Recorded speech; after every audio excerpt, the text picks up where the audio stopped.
সম্পূর্ণ একটা নতুন রেসিপি নিয়ে চলে আসলাম। পিঠার রেসিপি অনেক তো হলো, রান্না বান্না দেখায় বান্না হয়, একটা পিঠার রেসিপি দিলাম।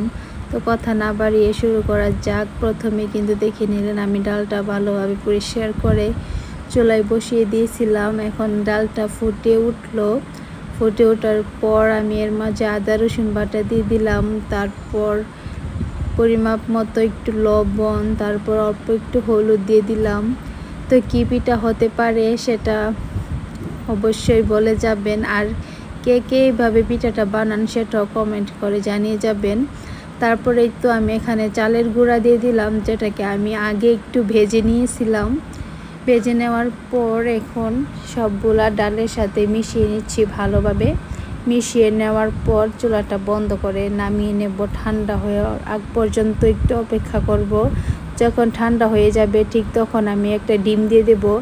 ডিম দেওয়ার পর এগুলোকে আমি হাত দিয়ে এখন ভালোভাবে একটু মিক্স করে নেব।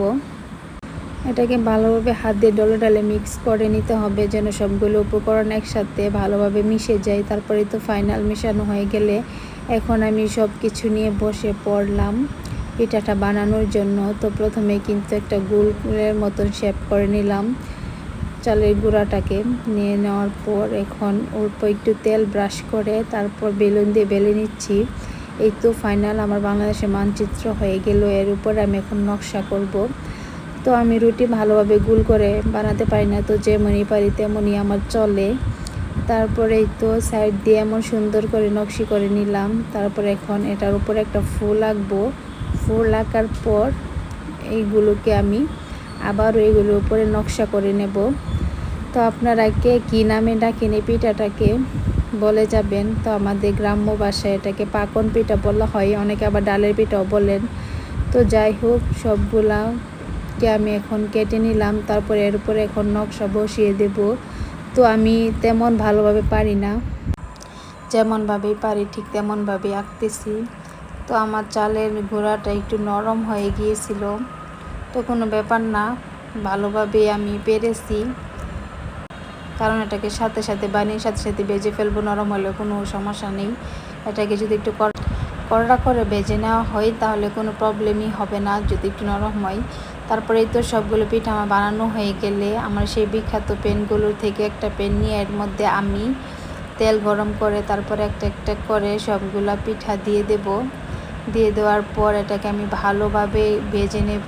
যদি একটু কড়া করে ভাজা হয় পিঠাটা মচমচ হবে, আবার যদি সংরক্ষণ করে রাখতে চান তাহলেও থাকবে মচমচ, নরম হয়ে যাবে না, খেতেও ভালো লাগবে। তারপরে তো এক পাশ ভাজা হয়ে গেলে আমি আরেক পাশ উল্টিয়ে দেব। উল্টিয়ে পাল্টিয়ে ভালোভাবে এগুলোকে আমি ভেজে নিচ্ছিলাম। তো ভাজার ক্ষেত্রেই কিন্তু পিঠাটার আসল মজা আসে। যদি নরম করে ভাজা হয় তাহলে খেতে ভালো লাগে না, কড়া করে ভাজা হলে খেতে ভালো লাগে আমার কাছে। তারপরে তো সবগুলো পিঠা ভালোভাবে ভাজা হয়ে গেলে আমি এখানে চিনির একটা শিরা করে নিয়েছিলাম। তারপর সেই গরম গরম পিঠা তেল থেকে তুলেই শিরার মধ্যে দিয়ে দিয়েছিলাম সোজাসুজি। তারপরে সবগুলোকে এক এক করে শিরার মধ্যে চুবিয়ে নামিয়ে নিলেই কিন্তু রেডি হয়ে যাবে পিঠাটা। এটা খেতে কিন্তু খুবই দারুণ হয়েছিল। তারপর আবার অন্য পাশ দিয়ে আরও যেগুলো বাকি ছিল সেগুলোকে কিভাবে ভেজে নিয়েছিলাম। তো ফাইনালি আমার পিঠাটা বানানো হয়ে গেল। আর এটা যদি খাড়ের বা গুড়ের শিরা দিয়ে করা হতো তাহলে কালারটা আরও সুন্দর হতো। তো যেমন হোক ভালো হয়েছে। আপনাদের কাছে কেমন লাগলো?